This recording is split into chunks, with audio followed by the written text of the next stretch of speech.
Bonjour à tous et bienvenue sur ce podcast. Je m'appelle Myrne et je vous invite à venir avec moi à travers les épisodes de ce podcast à la rencontre d'une étoile. Il ne s'agit pas ici de parler astronomie, mais plutôt de partir ensemble à la rencontre de personnes qui, de par leur parcours, leur force de caractère et leur motivation, ont réussi à construire une vie qui leur corresponde et ainsi briller comme des étoiles. Que ce soit à travers leur métier, leurs loisirs, leurs projets, etc. J'espère de tout cœur que ces épisodes vous donneront une bonne dose d'inspiration et de motivation ou vous permettront tout simplement de faire la connaissance de ces personnalités. Dans cet épisode, nous allons à la rencontre de Romy Anjanarsu. Elle se définit avant tout comme une maman, et vous allez découvrir très vite à travers cet échange que Romy a plusieurs casquettes. C'est une femme de poigne, c'est une femme de pouvoir et avec beaucoup de conviction. Mais en l'ayant rencontrée en vrai, j'ai très vite découvert que Romy est aussi la douceur incarnée. Patriote jusqu'au bout des ongles, Romy Anjanarsu est une des grandes figures féminines actuelles à Madagascar. Et dans cet épisode, nous aborderons plusieurs thématiques, notamment la place de la femme dans la société malgache, le développement durable appliqué à l'échelle de Madagascar, le poids des mentalités de la société malgache et enfin l'engagement patriotique. Romy nous raconte également les différents projets qu'elle mène au sein de son association Miar Madagascar et comment elle et son équipe contribuent à un meilleur avenir pour le pays. En tous les cas, je vous avoue avoir été très honorée que Romy ait accepté mon invitation et j'espère de tout cœur que cet échange vous inspire autant qu'à moi ça m'a inspiré.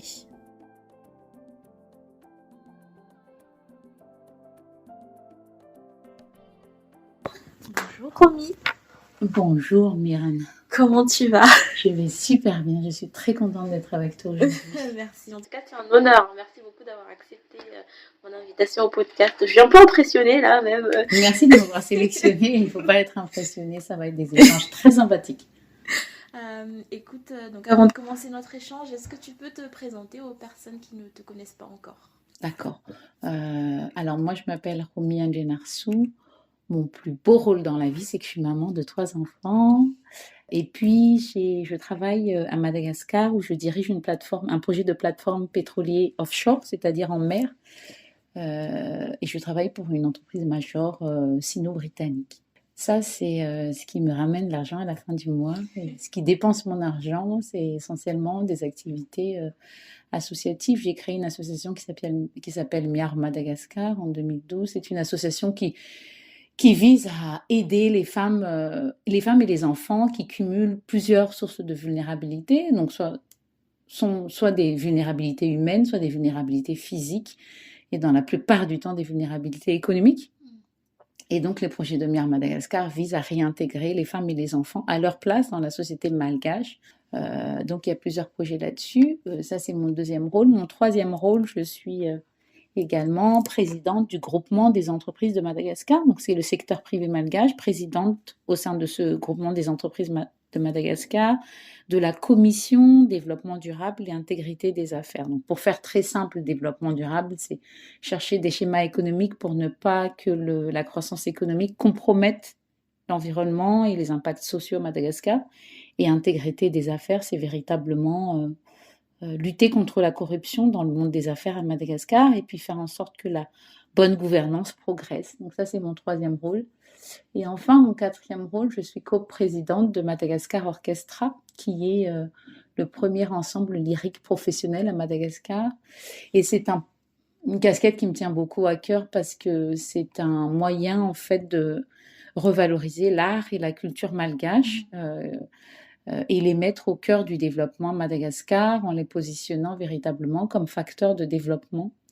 Donc c'est important parce que ça permet déjà de faire comprendre ou refaire comprendre aux Malgaches et aux parties prenantes qui vivent à Madagascar que l'art est à la fois un passe-temps et un loisir, mais l'art est surtout un vecteur de développement. Et puis surtout, l'art à Madagascar et l'art culture sont des paramètres d'identité malgache. Un pays qui ne valorise pas son art et sa culture, c'est un pays qui se voue à se perdre. Donc, c'est un peu ça. Voilà ce que je peux dire sur moi. Ok. Et donc là, tu as décrit 4 casquettes. Comment tu fais pour tenir ces 4 casquettes, justement? La casquette prioritaire systématique, c'est d'être maman. C'est très important. D'autant que, en fait, on vit aujourd'hui dans une société véritablement où on a tendance à négliger un petit peu le rôle de parentalité.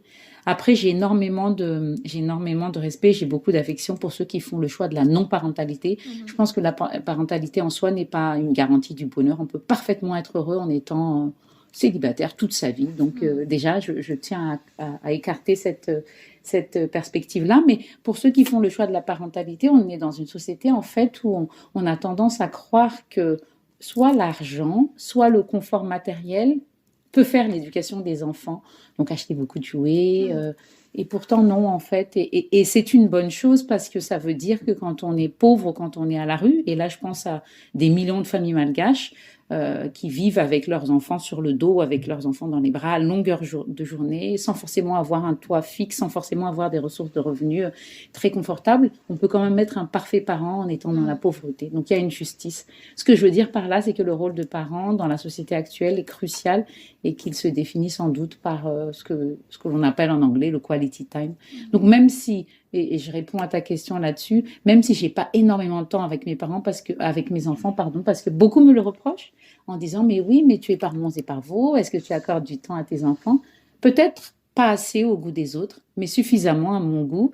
Et mes enfants arrivent à avoir un équilibre parce que le peu de temps que j'arrive à passer avec eux, c'est vraiment du temps que je passe avec eux. Vraiment. Du temps de qualité. Voilà. Et ensuite, pour répondre plus largement à ta question, c'est une question de gestion de temps, mais aujourd'hui, on est tout un peu polyvalente et un peu multitâche, surtout en tant que femme, et je pense que tu es bien placée pour le savoir.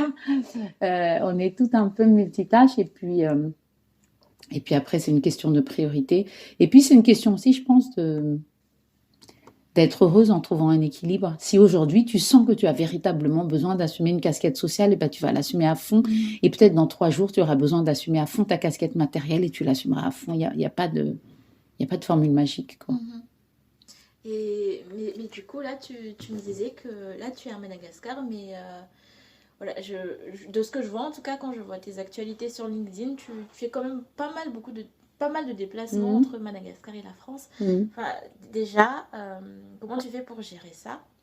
Et surtout, je reviens un peu en arrière, mais j'ai lu aussi quelque part en me renseignant, en me renseignant un peu sur toi pour préparer cette interview, j'ai lu qu'avant, tu étais quand même en France et tu as choisi de revenir à Madagascar. Donc déjà, pourquoi avoir choisi de revenir à Madagascar et comment maintenant tu vis ces déplacements entre les deux pays? Alors, la première partie de la question, c'est de savoir pourquoi je suis rentrée à Madagascar. C'est une question qui est très pertinente parce qu'effectivement, quand on arrive dans le confort de vie occidental, et quand je dis confort de vie, c'est à la fois au niveau sanitaire, et tu vois, le Covid l'a bien démontré, à Madagascar, des gens sont morts parce qu'il n'y avait pas d'oxygène, parce qu'il n'y avait pas de médicaments.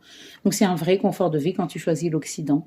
Moi, j'ai choisi de rentrer à Madagascar indépendamment de tout ça parce que je trouve que, de un, je suis malgache et je suis très patriote.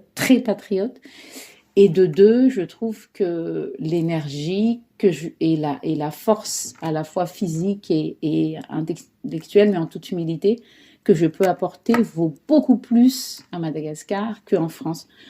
En France ou dans les pays occidentaux d'ailleurs, parce que j'ai vécu en Angleterre avant d'entrer à Madagascar. Et je trouve que dans les pays occidentaux, on a effectivement l'assurance d'un bon salaire qui tombe par mois quand on a un bon salaire.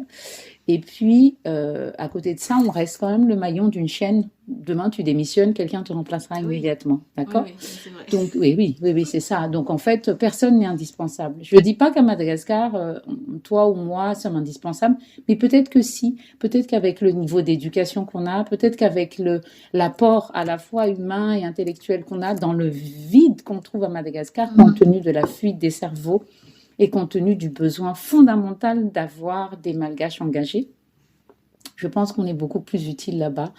Et moi, je suis arrivée à un stade de ma vie où le plus important, c'est d'être utile et de te réveiller le matin en te disant à quoi je sers. Et là, tu te dis, aujourd'hui, je sais que je vais faire ça. Aujourd'hui, je sais que je vais aller dans ma petite association et je vais travailler avec des enfants dans les EPP. Aujourd'hui, je sais que je vais aller travailler avec les femmes de la rue. Aujourd'hui, je sais que je vais faire une formation en développement durable auprès des étudiants de Polytechnique, tu vois.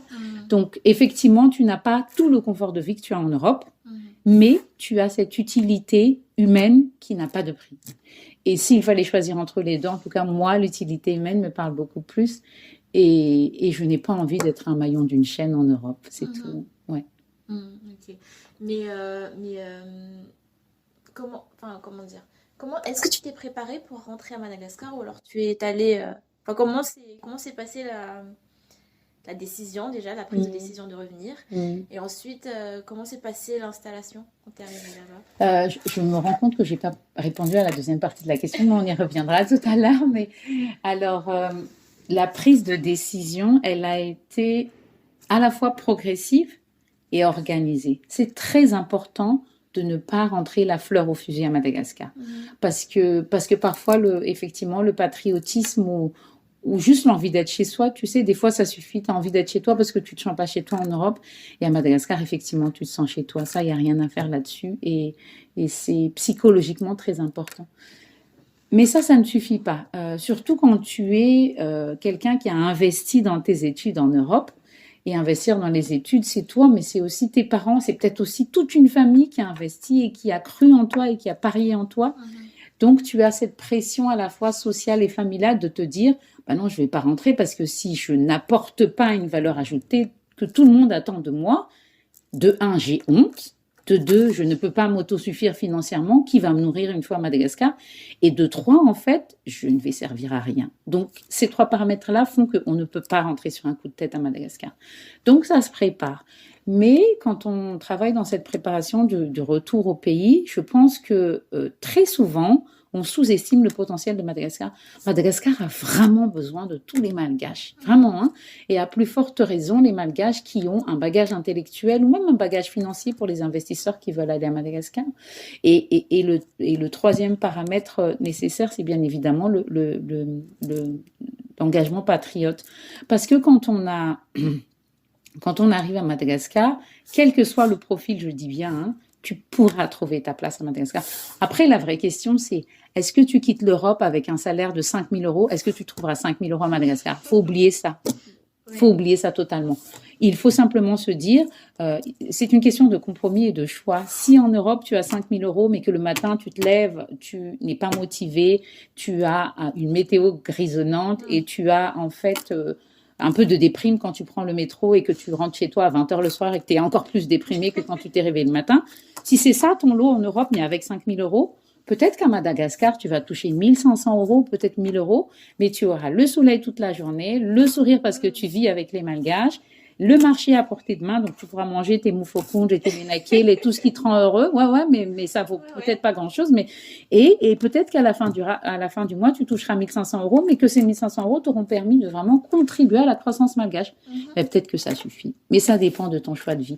Donc voilà, donc il faut organiser. Il y a des opportunités à Madagascar, il y en a vraiment beaucoup. Et je tiens à dire que le gouvernement actuel a vraiment fait beaucoup d'efforts pour essayer de sécuriser des malgaches qui rentrent à Madagascar à travers des opportunités professionnel, mais il faut s'organiser. Il faut s'organiser et il faut faire en sorte que véritablement il y ait cette sécurisation financière aussi pour ne pas porter la honte parce que je te dis, et c'est très fréquent chez nous les Malgaches.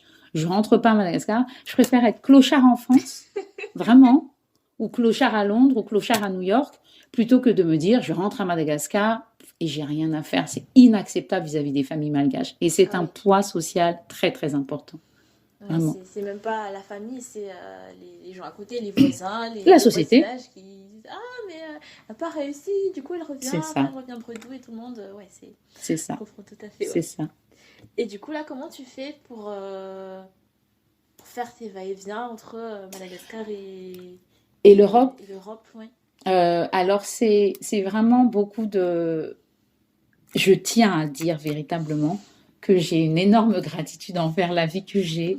Mais en même temps, il n'y a pas beaucoup de hasard. Je pense qu'en travaillant durement, on peut mériter beaucoup de belles choses et on crée des opportunités.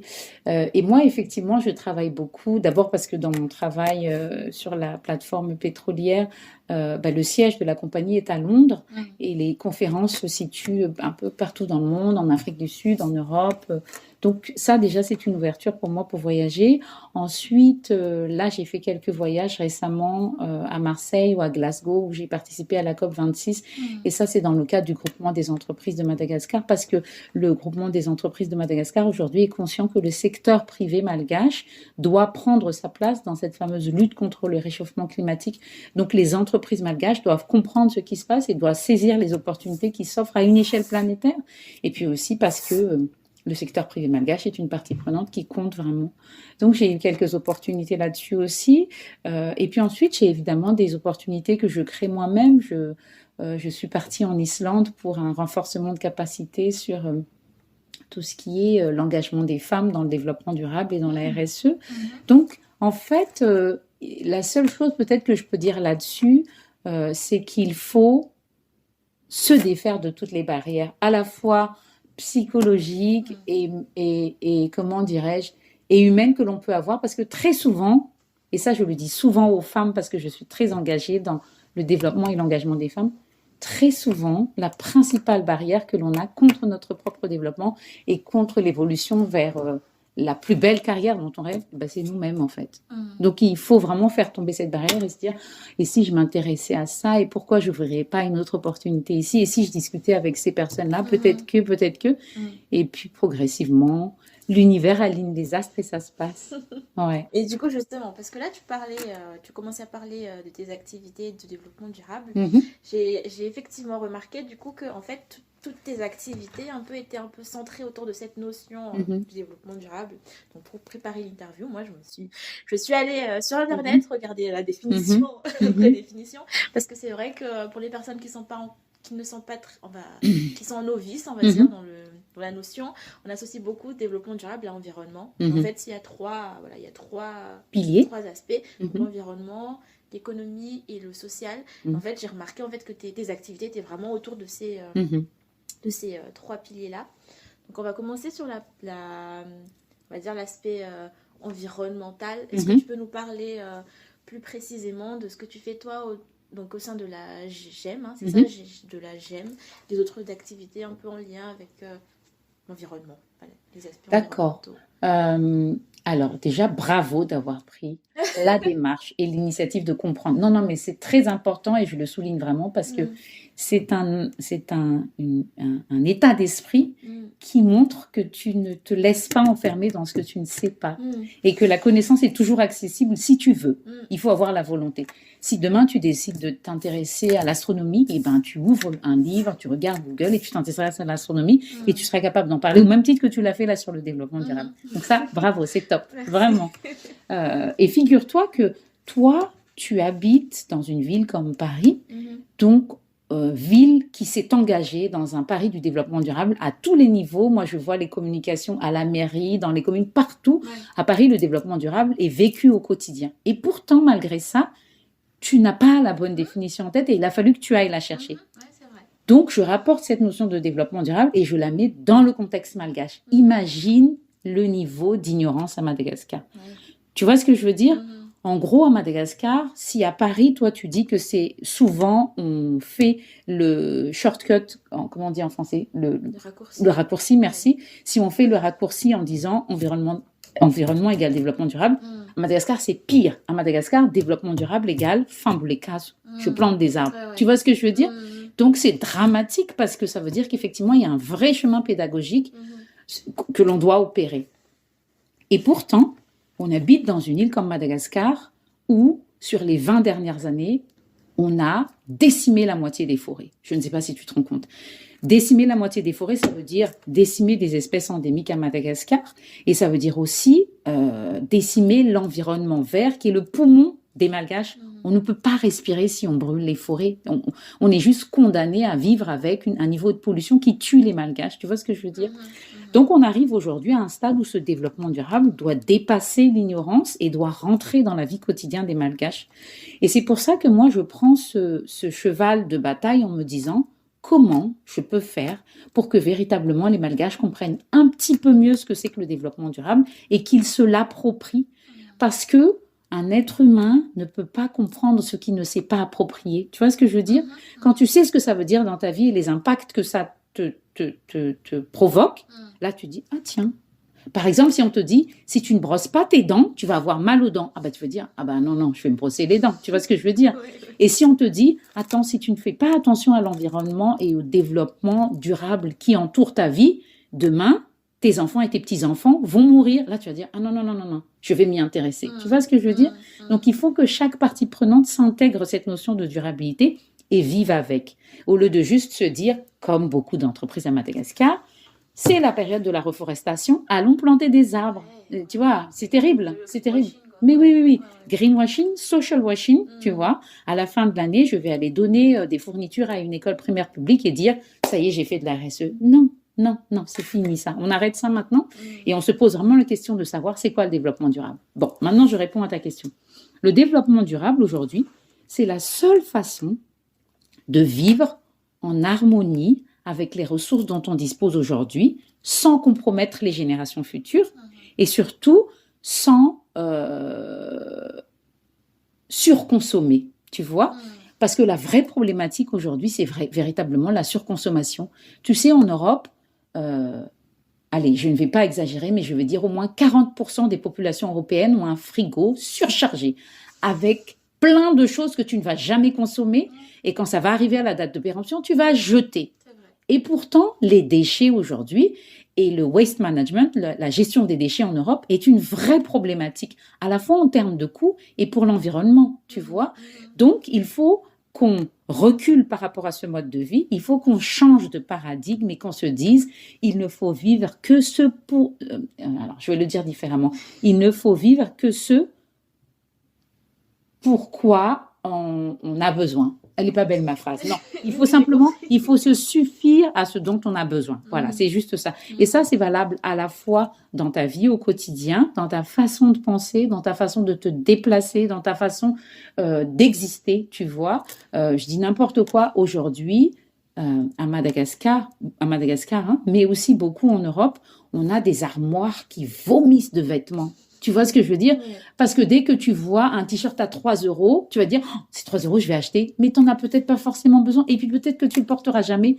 Et derrière ce t-shirt à 3 euros, il y a des enfants indiens à l'autre bout de la chaîne qui auront même pas 1 centime d'euro, tu vois, pour l'avoir fabriqué. Et ces enfants-là ne sont pas du tout dans le même schéma de vie que toi. Donc il faut considérer véritablement le développement durable, c'est se dire comment je fais en sorte de redevenir un citoyen d'une planète. Parce qu'aujourd'hui, la planète, c'est la maison que l'on partage tous, tu vois. C'est pas parce que tu vis à Madagascar que tu ne subis pas les conséquences du réchauffement climatique qui sont provoquées par les États-Unis, par le Japon et par l'Europe. Justement, les populations qui souffrent du kéré à Madagascar souffrent du kéré parce que la hausse des températures provoquée par la surindustrialisation en Europe est payée par les populations du kéré. Est-ce que c'est juste? Non, c'est pas juste. Et surtout, c'est encore moins juste parce qu'à Madagascar, on n'a pas les moyens, tu vois. Ça fait 98 ans que le kéré existe et qu'on le regarde. Aujourd'hui, on essaie de le résoudre, mais la vraie résolution du kéré, c'est de réussir à freiner le réchauffement climatique, les conséquences du réchauffement climatique à Madagascar. Je reviens à ta question.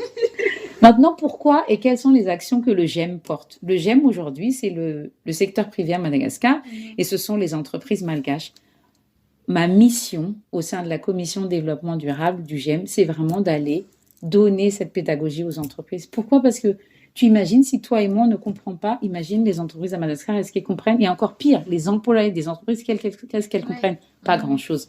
Donc, nous, notre rôle au niveau de la commission développement durable du GEM, c'est vraiment d'apporter cette pédagogie et de leur dire, voilà en quoi consiste le développement durable. Et quand je dis voilà en quoi ça consiste, c'est le constat, mais surtout les opportunités d'affaires.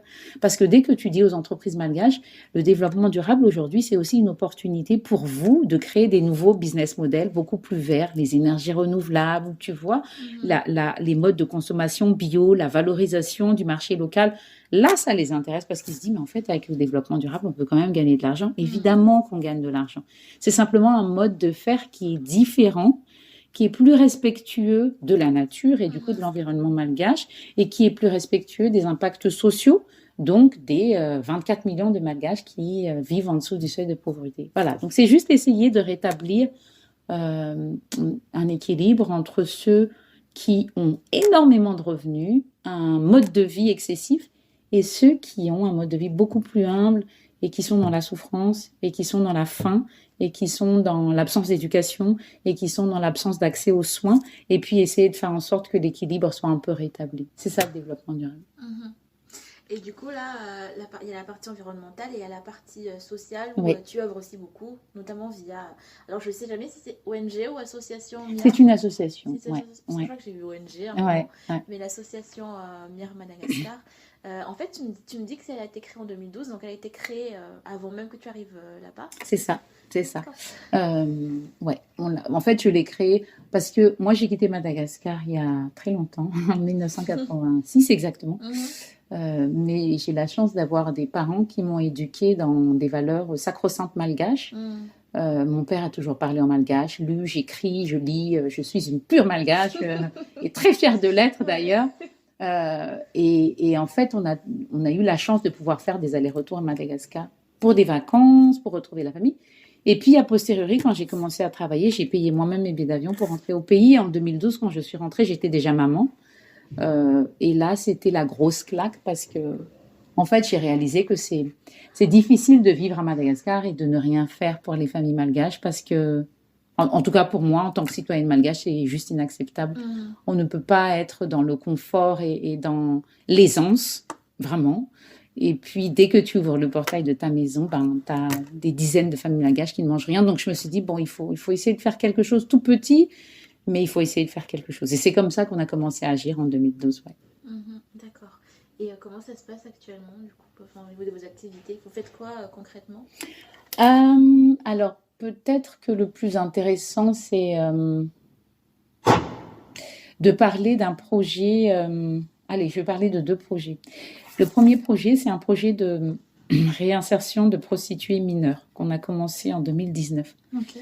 En 2019, on est descendu dans les bas quartiers de Tana, et pour n'en citer que ceux-là, 67 hectares, Itos, Yambutansuch, Andavamam.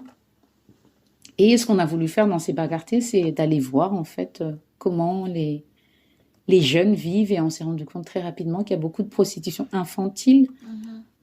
Ça démarre aux environs de 9 ans, 10 ans, et puis ça va jusqu'à pas d'âge. Mais nous, ce qui nous a vraiment fendu le cœur, ce sont les garçons et les filles qui sont mineurs et qui se prostituent pour avoir un peu de revenus. Et on a voulu monter un projet là-dessus, et on a monté ce projet. Et en fait, l'objectif de ce projet, c'est d'abord de remettre ces enfants-là sur les bancs de l'école, parce que très souvent, ils sont totalement illettrés, de 1. De 2, c'est les écarter des différentes violences de la rue, parce que la vie de rue est très, très violente quand tu es dans les bas quartiers en Tananarive. Violente dans tous les sens du terme, physiquement, psychologiquement, moralement. Ce sont des enfants qui sont privés de toute dignité humaine, vraiment. Et puis le troisième objectif, c'est ensuite de leur proposer très humblement une vie digne. Donc, soit quand ils sont un peu pré-ados, donc on leur apprend des métiers très doux, parce qu'on ne peut pas encore employer des enfants ou des adolescents à 14 ans, ou quand ils dépassent 18 ans, on leur propose vraiment des voies de réinsertion professionnelle. Donc ça, c'est un premier projet. C'est sur 115 prostituées mineures globalement, et on les accompagne depuis 2019, et on avance à tout petit pas parce qu'on n'a pas beaucoup de budget, mais en même temps, on n'a pas envie de lâcher parce qu'on se dit que si on les lâche, de 1, on aura échoué, et de 2, c'est humainement pas très acceptable en fait. Donc on a réussi déjà à les remettre tous sur les bancs de l'école. Maintenant, ils savent tous lire et écrire. On a fait un programme d'alphabétisation accéléré, donc on est super fiers, parce qu'on part du principe que quelle que soit ta voie professionnelle ou quelle que soit ta voie dans la vie, tu ne peux pas ne pas savoir lire et écrire. Ce n'est pas possible, parce que sinon tu es aliéné de tes droits et tu ne deviendras jamais un citoyen. Donc on a commencé par ça. Maintenant, ils savent lire et écrire. Et puis la deuxième voie, c'est qu'on a voulu leur apprendre des métiers. Donc on collabore avec des partenaires qui sont petits mais très convaincus comme nous, pour les mettre sur des voies professionnelles de coiffure, de couture, tu vois, des petits métiers. Souvent, c'est de l'auto-entrepreneuriat, parce que tu sais, quand tu as été prostituée à Madagascar, tu es bannie de la société, donc c'est très difficile de te trouver un emploi décent, parce que tu as été prostituée. Ouais. Voilà. Donc là, c'est compliqué. Donc ça, c'est un premier projet. On a un deuxième projet qui s'inscrit dans le cadre du Forum Génération Égalité. Donc c'est un projet en fait qui est à la fois copiloté par les Nations Unies, l'ambassade de France. D'accord. et l'AFD. Et l'objectif de ce projet, c'est de s'appuyer sur les innovations technologiques pour faciliter l'intégration des jeunes filles en zone rurale. Je vais parler dans un langage très simple et accessible. Comment on fait pour que des jeunes filles pêcheurs, tu vois, entre 12 et 15 ans à Tuléar, puissent s'appuyer sur une innovation technologique pour trouver un métier ou pour vivre un peu mieux. Voilà. Donc ce projet-là, il est génial parce qu'il crée un pont entre la tech, entre les jeunes filles, parce qu'évidemment, on est toujours très focus jeunes filles pour que les filles reprennent leur place à Madagascar. Et puis surtout la régionalité, parce que nous, on part du principe que tout ne se passe pas à Tana, tu vois. Les 27 millions de Malgaches, ils sont dans les 23 régions et il faut les considérer de la même manière. Et donc ce projet-là, il couvre Tuléar, Fianar, Majinga et Diego. Et d'ailleurs, on a volontairement écarté Tana parce qu'on s'est dit il faut donner la place aux jeunes filles en tout cas dans les provinces sur lesquelles on est financé. Et on est très fiers de ce projet parce qu'il est tout petit, c'est vraiment pas un gros budget, mais ça permet, à partir de tablettes que l'on va acquérir très prochainement, de les éduquer sur tout ce qui est citoyenneté, tu vois. À partir de 14 ans, on leur explique qu'est-ce que ça veut dire voter, pourquoi c'est important de voter, qu'est-ce que c'est que l'hygiène féminine, pourquoi c'est important de protéger ton corps, pourquoi c'est important de refuser la violence. Pourquoi c'est important de respecter tes parents et les adultes et la société en général et à partir de 14 ans, quel est le rôle que tu joues dans la société. Donc en gros, c'est quoi la vie d'une adolescente et pour tout ça, on s'appuie sur la technologie. Donc c'est assez génial, on est très fiers de ce projet. Pareil, il rame un peu, mais parce que voilà, on est dans un contexte à Madagascar où on ne peut pas accélérer tout ce qu'on veut, donc on rame un peu, mais voilà, c'est mot à mot, mais on avance et on est très fiers. Et justement, comment tu fais, parce que c'est des super beaux projets, mais comment tu fais pour ne pas être frustré, découragé, découragé ou frustré, parce que soit ça va lentement, ou soit tu me disais tout à l'heure que vous avez des partenaires, mais des petits partenaires, donc voilà, ça... faute de peut-être moyens financiers, ça avance pas peut-être comme vous le souhaitez, ou tout simplement parce que la société, on peut toujours avoir plein de critiques, parce que justement, vous traitez par exemple de la cause de la femme, et c'est pas non plus la cause la plus, on va dire, la plus défendue, en tout cas pour l'instant à Madagascar. Comment vous faites, toi et ton équipe, pour rester sur les rails, quoi? Alors, il n'y a pas de formule magique, hein. On passe très souvent par des périodes de ras-le-bol, par des périodes de on n'a plus envie de rien faire. Et puis parce que les barrières administratives sont lourdes. Mais il n'y a pas que ça, les barrières culturelles et sociales à Madagascar sont lourdes aussi. Je vais te donner un exemple très simple. Tu sais, dans le cadre de ce projet de réinsertion des prostituées mineures, on a abordé des fouktanes parce que ces filles-là, ces jeunes filles-là, habitent dans des fouktanes et que les fouktanes ont un rôle administratif important. Et ben, on est allé voir les fouktanes et on leur a dit, on souhaite votre appui parce qu'il faut établir des cartes d'identité pour ces jeunes filles-là parce qu'elles n'ont pas de carte d'identité. Et ben, écoute, on a été baladés à gauche, à droite, à gauche, à droite. Les fouktanes ont eu, pas tous, mais en tout cas quelques-uns, ont vraiment freiné pour nous aider. Et en gros, on s'est rendu compte qu'il y a certains fouktanes que je ne nommerai pas qui ont demandé de l'argent pour pouvoir nous aider à établir les cartes d'identité des jeunes filles. Et donc, du coup, en fait, tu déprimes parce que tu te dis, non, mais ils n'ont pas compris, on est en train d'essayer de sortir des jeunes de la prostitution et de la violence de la rue, et on leur demande rien, si ce n'est de la collaboration administrative. On ne demande pas d'argent, on leur demande juste de jouer leur rôle, et en fait, ils mettent les pieds sur les freins tant que tu ne payes pas. Donc, tu vois, tu n'as pas d'argent pour ça. Et puis, tu n'as pas d'énergie pour ça parce que tu te dis que c'est pas juste, quoi, que tout le monde doit faire son travail. Donc, c'est des moments comme ça où tu te dis, puisque personne ne veut jouer le jeu, que personne ne veut avancer, nous aussi, on n'a pas envie d'avancer. Mais le problème, c'est que si tu restes sur cet état d'esprit-là, tu fais rien, en fait, tu vois, et la situation restera telle qu'elle. Donc, oui, on passe par des moments vraiment difficiles d'abandon, de frustration, Mais j'ai envie de dire, est-ce que toi, dans ta vie parisienne, tu passes pas par des périodes de frustration, de ras-le-bol, de j'en peux plus, tu vois? Donc, que tu sois ici ou là-bas, ou à New York ou à Tokyo, je pense qu'on est tous, en tant qu'être humain, confrontés à ces périodes où on se dit, j'en peux plus, c'est fini, j'en ai marre, je veux changer de vie, Mais nous, la chance qu'on a à Madagascar, c'est vraiment, et ça a l'air tout bête, mais Tu sais, quand tu as envie d'abandonner le projet, il y a une formule qui marche à tous les coups. Tu redescends sur le terrain et tu vas voir les bénéficiaires. Et quand tu vois dans leurs yeux qu'en fait, ils croient en toi et que si tu abandonnes, il restera personne, et ben tu n'abandonnes pas. Tu te dis non, mais rien que pour ça, je lâcherai pas. Je continuerai, je vais avancer, je vais y arriver, tu vois. Cette importance et cette notion de se dire que tu es utile à des plus faibles que toi, ça vaut de l'or, vraiment. J'imagine. Ouais. Et à contrario, là c'est la perfectionniste qui parle en moi. Je te demande toujours ce truc de comment tu fais pour ne pas te sentir frustrée, parce que justement à votre petite échelle, vous aider une petite partie de la population. Comment vous faites pour ne pas être frustrée par le fait de forcément on ne peut pas aider tout le monde, on aide à notre niveau, mais on ne peut pas aider tout le monde. Comment vous faites pour gérer ça?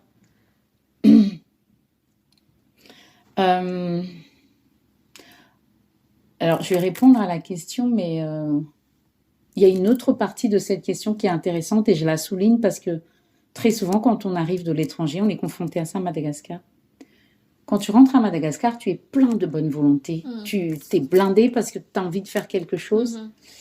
Et en fait, tu vas très vite te heurter à beaucoup de facteurs d'impossibilité d'avancer à Madagascar. J'évoquais tout à l'heure la lourdeur administrative, mais la mentalité, c'est... voilà, et je ne vais pas m'étaler là-dessus, mais tu sais de quoi je parle. Ouais. Et quand tu es confronté à ça, et la mentalité, et puis...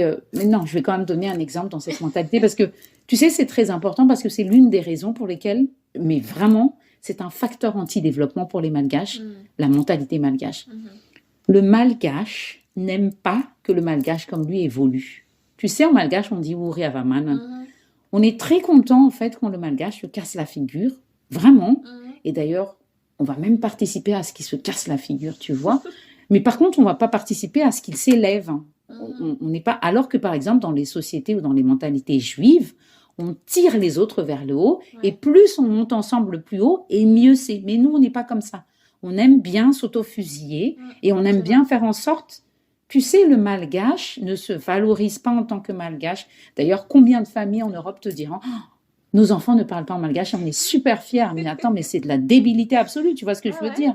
Non, je suis désolée de le souligner, mais je pense que c'est très symbolique le fait de renier la citoyenneté malgache et les attributs de la culture malgache parce qu'on a honte, parce qu'on n'est pas fier d'être malgache et parce que cette mentalité malgache-là est anti-développement.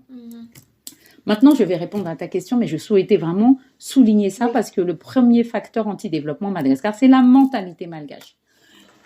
Et quand on a assumé ça, et quand on sait que ça, c'est pas terrible, et ben on a quand même envie d'avancer parce qu'encore une fois, si c'est pas les Malgaches qui vont pousser les Malgaches, alors qui va le faire? Donc, on a la responsabilité de le faire. Et c'est très important. Maintenant, pour répondre à ta question, en fait, on ne peut pas... Même une crème glacée n'a pas 100% de succès auprès de la planète. Tu vois, si je t'offre une crème glacée, et oui, même si je suis hyper crémeuse, hyper bonne et tout ce que tu veux, je vais m'offrir à toi en tant que glace au chocolat. Tu vas dire, ah ben non, moi j'aime pas la glace au chocolat, tu vois. Donc on n'est pas une crème glacée. Donc on ne peut pas plaire à tout le monde et on ne peut pas satisfaire tout le monde. Mais je me dis que sur les 27 millions de Malgaches et ceux qui sont dans la diaspora, si tous on arrive à contribuer à hauteur de 100 ariars par jour, ça peut déjà véritablement créer cette vague de solidarité dont on a véritablement besoin. On ne peut plus aujourd'hui attendre ni le gouvernement, encore moins les partenaires techniques et financiers, UNICEF, Banque mondiale, FMI, parce qu'on a trop l'habitude de s'appuyer sur eux. Mais aujourd'hui, la vraie source de développement pour Madagascar, c'est les Malgaches. Et il faut qu'on bosse, et il faut qu'on se prenne en main, et il faut qu'on retrouve cette fameuse souveraineté malgache qui doit nous pousser, qui a aussi poussé, encore une fois, je prends toujours l'exemple des Juifs. Singapour s'est appuyé sur une solidarité nationale. La Malaisie s'est appuyée sur une solidarité nationale. Si un peuple croit en soi et en son pays et en ses valeurs, alors il avance. Alors on a besoin de ça. Donc oui, effectivement, nous aujourd'hui, notre projet il ne couvre que 110 personnes dans les bas quartiers et une vingtaine de personnes à Tuléar. Mais peut-être que ces 20 personnes-là, ce sont des graines, tu vois, qu'on sème, et ce sont des graines du changement. Et c'est pas grave si on couvre pas tout le monde. Il faut que chacun, à sa petite échelle, et il y en a déjà beaucoup, des associations qui font un boulot phénoménal et que je salue, mais pas encore assez. Et il faut que chacun retrouve ses manches, il faut que chacun apporte sa pierre à l'édifice. Et comment toi et ton équipe vous faites du coup actuellement? Parce que là, c'est une association. Comment vous faites pour trouver des contributeurs Mhm. pour contribuer au financement des actions que vous mettez en place? Alors, j'ai cité tout à l'heure le projet du Forum Génération Égalité. Oui, C'est c'est un vrai. projet voilà, qui est financé donc, par Faninc. Donc, c'est un consortium de PTF qui inclut la GIZ, l'AFD, enfin l'ambassade de France et puis les Nations Unies. À Madagascar, véritablement, ce ne sont pas les financements qui manquent. Il faut se D'accord. retirer cette idée de la tête. Vraiment, c'est la volonté de constituer des projets et de les mener à terme. Maintenant, c'est très important que je souligne ce point parce que c'est aussi peut-être une des raisons pour lesquelles il n'y a pas énormément de projets qui sont concrétisés. Il y a beaucoup, beaucoup de lourdeur administrative dans la soumission au financement pour les projets. Nous, sur ce projet Forum Génération Égalité, écoute, ça fait peut-être 4 mois qu'il a démarré, on n'a toujours pas les financements, mais on s'en fout, on avance quand même, tu vois. On sait qu'un jour ou l'autre, on va être financé. Mais ce que je veux dire par là, c'est que des fois, les processus d'attribution des financements sont très dissuasifs parce qu'ils te font perdre ton temps, ils te font perdre ton énergie. Et pourtant, toi, tu pars d'une bonne volonté où tu te dis, j'ai envie de changer les choses et d'apporter des impacts. Donc non, il y a plusieurs sources de financement qui sont activables à Madagascar. Mais c'est vrai que ça manque peut-être un petit peu de transparence dans la communication de ces sources de ces opportunités de financement. Mais une fois que tu es engagé dans un petit projet, après un projet en attire un autre. Et vraiment, je tiens à le dire, il y a beaucoup d'opportunités de financement de projets à Madagascar, mais elles requièrent du travail, beaucoup de travail et parfois même trop de travail. Mais voilà, il faut passer par cette case-là. Ouais. Ok. Et sinon, là, depuis le début de notre conversation, j'entends quand même une femme avec comme beaucoup de caractère, beaucoup de conviction. Euh, qui sont les personnes qui t'ont, on va dire, inspiré, qui t'ont un peu bercé, accompagné pendant tout ton parcours et qui, selon toi, t'ont donné un peu cette force de caractère-là? Ça, c'est une excellente question. Figure-toi que j'ai plein de personnes inspirantes autour de moi et quand je dis autour de moi, ce sont pas forcément des personnes que je côtoie. Ça peut être aussi des personnes que je suis, c'est des écrivains, ce sont des politiciens. Ce sont des personnes qui prouvent qu'avec beaucoup de volonté, avec une vraie vision de vie, et puis avec beaucoup de compassion pour l'humain, on peut pas mal avancer. Je vais peut-être simplement en citer quelques-unes. Alors, j'ai travaillé je travaille dans l'industrie pétrolière depuis 2006. Donc, ça fait maintenant 15 ans que je suis dans l'industrie pétrolière. J'ai côtoyé dans cette industrie pétrolière des personnes, parce que je ne suis pas du tout d'un profil background pétrolier, je ne suis pas ingénieur pétrolier. Moi, j'ai fait un MBA en développement durable et j'ai 2 masters en commerce international et ensuite en communication et en marketing. Donc, j'ai pas du tout un profil ingénieur, mais j'ai réussi à tracer mon chemin dans un domaine qui est très masculin. L'industrie pétrolière, c'est très masculin. Et j'ai réussi à diriger des projets assez conséquents à Madagascar et puis maintenant avec des potentiels à l'international. Parce que justement, j'ai été accompagnée d'hommes et souvent, ces hommes-là, ce sont des hommes qui croient aux femmes. J'ai été accompagnée par exemple par le directeur général de Madagascar à l'époque, qui s'appelle Stuart Ahmed, qui est un ingénieur pétrolier qui croit beaucoup au potentiel des femmes dans l'industrie du pétrole et qui m'a beaucoup appris dans l'industrie pétrolière. Aujourd'hui et depuis toujours, il y a des personnes comme Rosa Parks, sur lesquelles je lis beaucoup. Je suis très inspirée aussi par le parcours de Thomas Sankara. Je le cite souvent parce que il a fait l'ACMIL à Antirabé. Je ne connais pas du tout pour le coup. D'accord. Donc Thomas Sankara, en fait, c'était un dirigeant rebelle et qui a véritablement marqué l'histoire de l'indépendance africaine. D'accord. Et il a fait ses études à l'Académie militaire à Antirabé. Voilà, donc tu pourras googler un petit peu, tu verras. Ouais. Et puis, parmi des femmes qui m'inspirent, je cite très souvent Angela Merkel. Je l'aime énormément. Je trouve que c'est une vraie femme de caractère et qui met la féminité où elle doit être. J'aime beaucoup Christine Lagarde aussi. Je la suis. Je trouve qu'elle est très inspirante et je trouve que c'est une femme qui arrive à conjuguer la féminité, l'intelligence et puis qui n'a aucune limite. Donc, je l'apprécie particulièrement. À Madagascar, je suis entourée de personnes que j'apprécie énormément.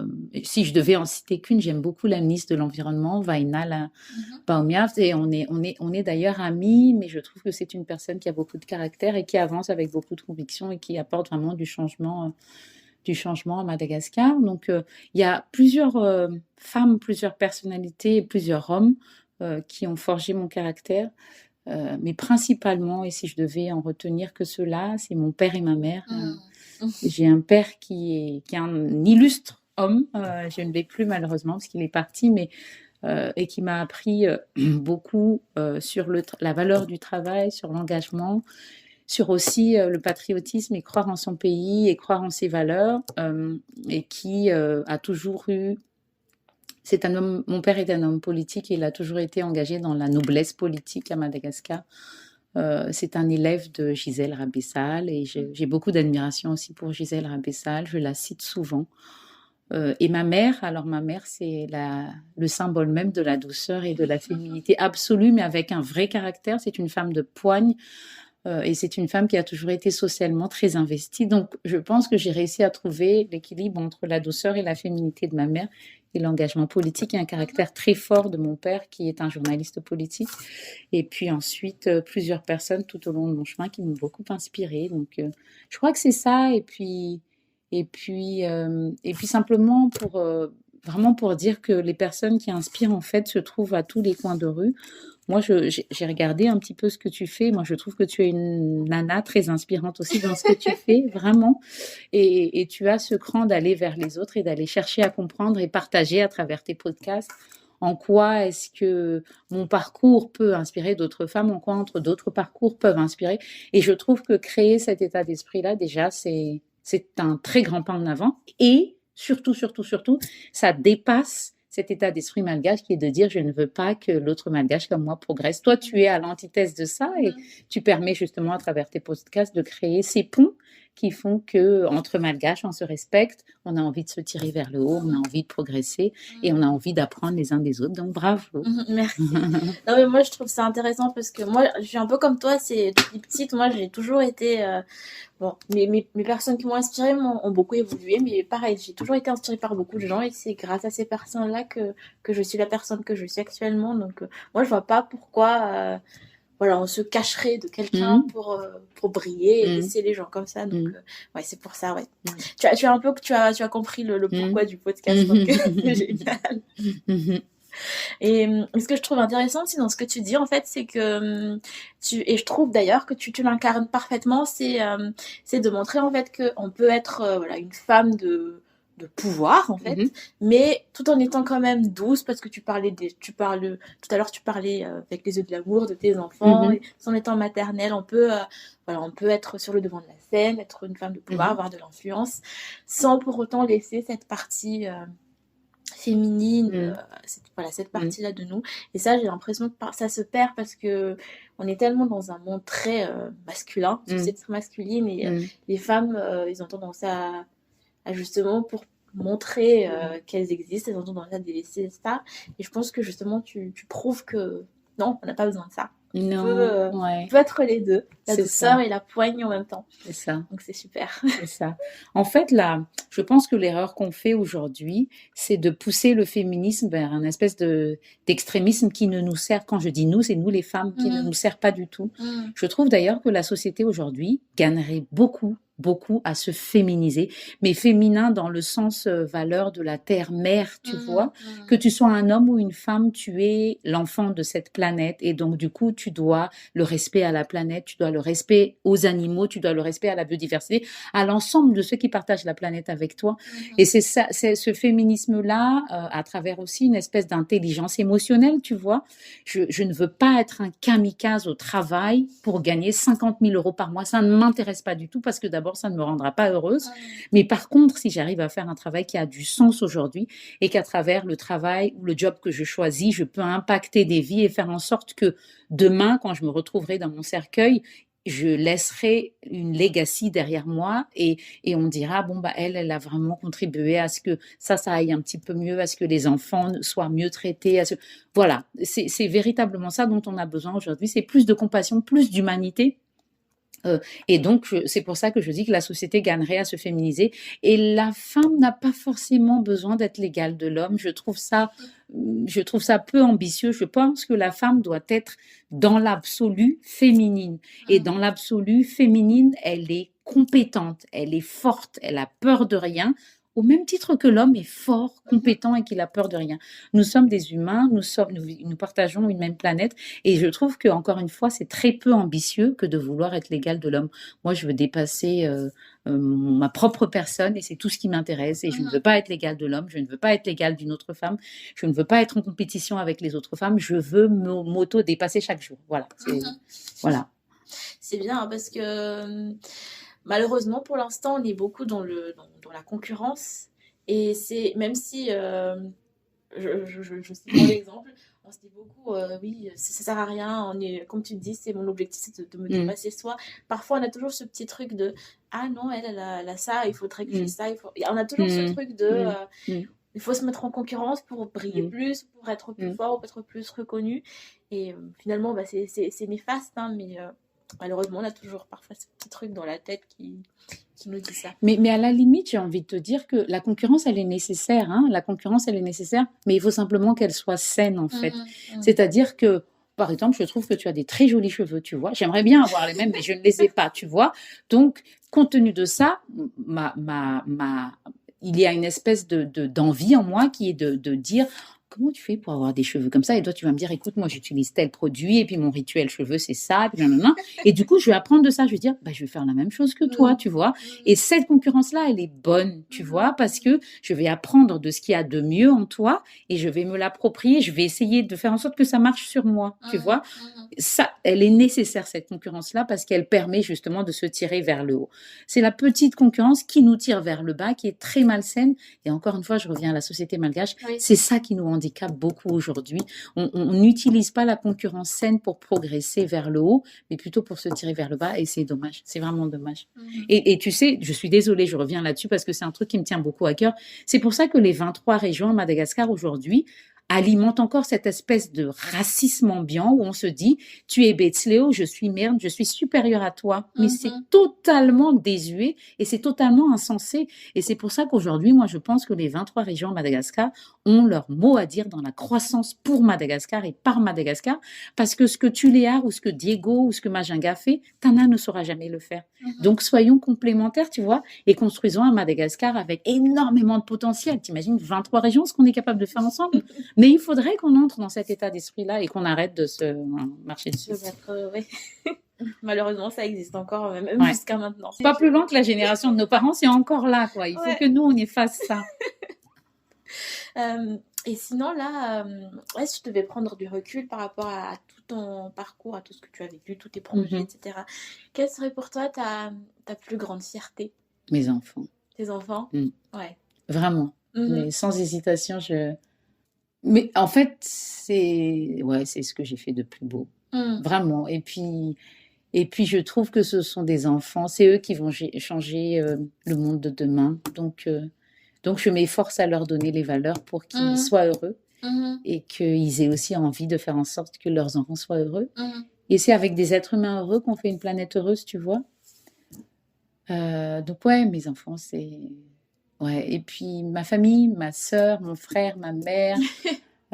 tout ça, tu sais, tous ceux qui t'apportent de l'amour, en fait, contribuent évidemment à ton bonheur, à ton équilibre, mais aussi font ce que tu es aujourd'hui.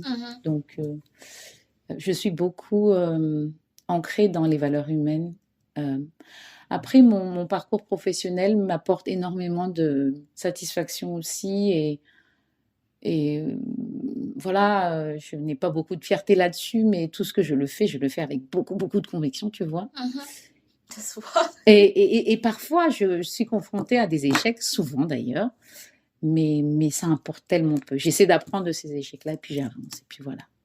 Donc les échecs, pour toi, tu les vis, après tu te relèves très très vite. Ah non, j'ai pas dit ça. Je me casse les dents comme tout le monde. Ouais. Je peux passer... j'ai passé, mais maintenant j'ai vraiment fait beaucoup d'efforts là-dessus en termes de développement personnel, mais j'ai passé des soirées à pleurer parce que les choses se passaient pas comme je voulais, parce que j'étais en souffrance dans un contexte professionnel, parce que la hiérarchie te pèse et que certains... D'ailleurs, c'était en Europe, parce qu'il y a eu une espèce de pression psychologique pour que tu délivres des choses alors que tu es déjà, tu as l'impression de donner le meilleur de toi-même, mais ce n'est jamais suffisant et tu ne seras jamais à la hauteur. Non, non, ce type d'échec-là m'a construit, vraiment. Et je souhaite avoir encore d'autres échecs dans ma vie pour pouvoir me relever et apprendre. Parce qu'une vie sans embûches, tu n'apprendras jamais rien, en fait, et tu ne t'auto-dépasseras jamais. Donc, je pense qu'il faut effectivement remercier les échecs, remercier toutes les entraves et les barrières qui se mettent sur ton chemin, parce que très souvent, c'est la manière à l'univers et à la planète de te dire, est-ce que tu es sûr d'être allé au bout de ce que tu dois apprendre? Et si tu n'es pas allé au bout de ce que tu dois apprendre, tu auras encore des échecs et des barrières. Donc, voilà comment on avance. Mais oui, hein, avec des larmes, avec de la tristesse, avec de la frustration, avec de la haine. Voilà. Mais ça te construit. Voilà. Et c'est comme ça qu'on avance, ouais. Et à contrario, qu'est-ce que si tu devais refaire un truc que tu ne referais pas, qu'est-ce que ça serait? Si tu avais l'opportunité de dire un coup de baguette magique et ça disparaît. De ma vie? Ouais. Un truc que tu regrettes, quoi. Rien. Rien? Rien. Je pense que si je devais revivre ma vie, je ne changerais rien. Ah, c'est génial ça. J'aimerais en dire autant. Mais je suis sûre que tu peux en dire autant. C'est-à-dire qu'en fait, déjà, il faut être parfaitement consciente que toi et moi, aujourd'hui, on est du bon côté de la barrière. Vraiment. On est vraiment du bon côté de la barrière. En termes de santé. Oui, c'est vrai. Tu es une nana jolie, tu as un cerveau en place, la vie te sourit, elle est devant toi. Tu es vraiment du bon côté de la barrière. Et juste ça, ça suffit largement. Quand tu sais que les 3/4 de la planète sont de l'autre côté de la barrière, et particulièrement des Malgaches, tu vois. Et être conscient de ça, chaque jour, c'est déjà une énorme motivation. Quand on le dit, ça a l'air un peu naïf, machin. Je te jure que c'est pas naïf. Quand tu te réveilles et que tu ouvres un robinet, qu'il y a de l'eau, tu sais qu'à Madagascar, combien de personnes n'ont pas accès à l'eau? Tu appuies sur un bouton, tu as de l'électricité. Tu sais qu'à Madagascar, combien utilisent encore la bougie? Et quand on peut acheter une bougie, et quand il n'y a pas de bougie, eh ben on est dans le noir. Tu vois ce que je veux dire? Donc il faut vraiment relativiser tout ça. Donc non, je ne changerai rien. Je prendrai les mêmes claques. Et pourtant, Dieu sait que j'ai pris des claques, j'ai pris des très grosses claques. Je t'ai dit tout à l'heure que mon père est parti en 2018. Il est parti dans un accident de voiture. J'ai cru que je ne me relèverais jamais parce que mon père, c'est mon héros et mon idole.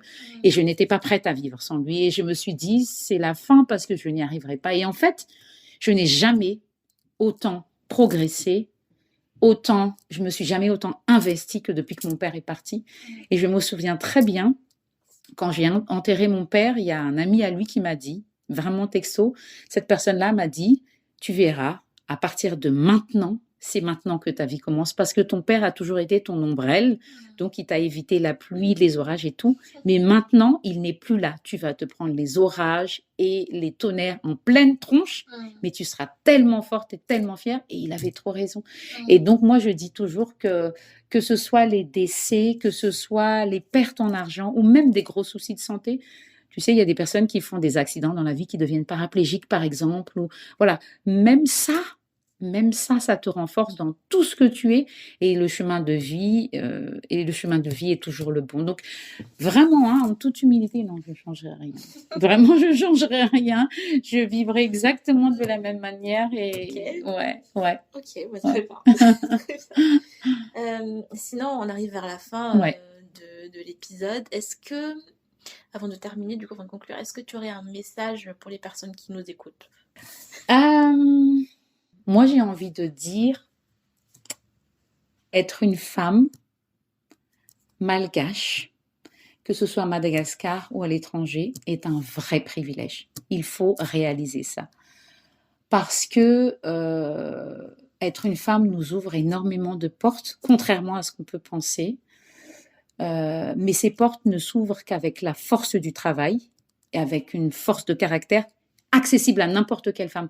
Aujourd'hui, je le rappelle véritablement, la seule barrière contre les femmes, c'est les femmes elles-mêmes. Okay ? Et parmi les femmes qui te retiennent, la première, c'est toi-même.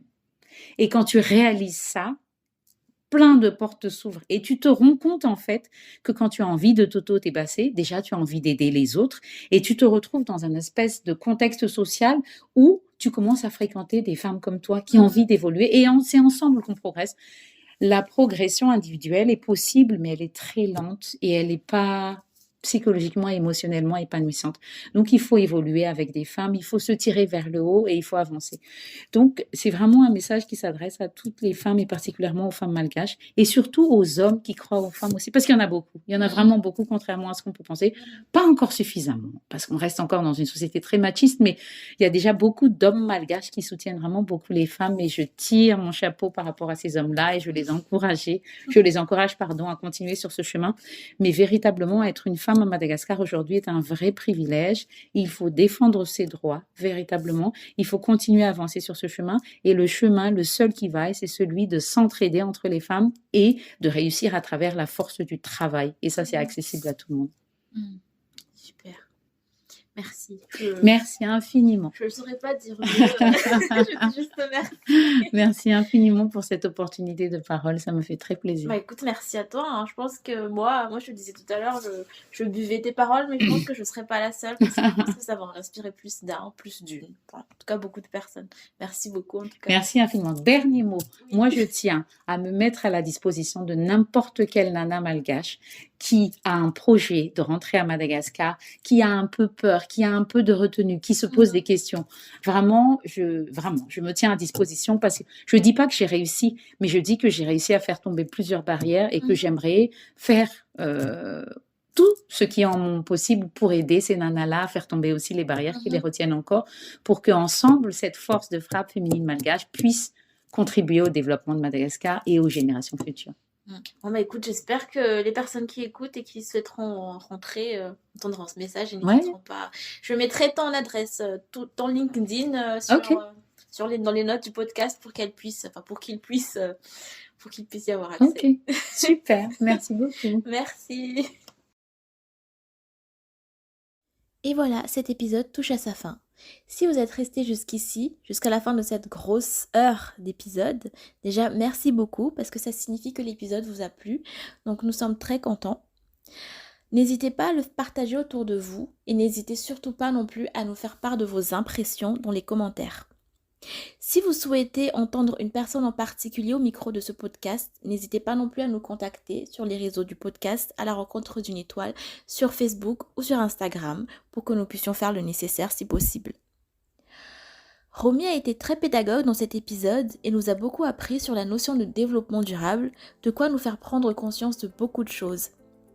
Et son message de fin sur les barrières psychologiques que l'on peut se mettre est également très impactant. Comme elle l'indique dans son message de fin, elle se met à disposition de toute personne qui souhaiterait s'installer à Madagascar avec un projet et qui aurait quelques appréhensions. Donc n'hésitez pas à retrouver tous ces réseaux sociaux, nous le mettrons dans les notes du podcast. Sur ce, moi je vous dis à très bientôt pour un nouvel épisode de podcast.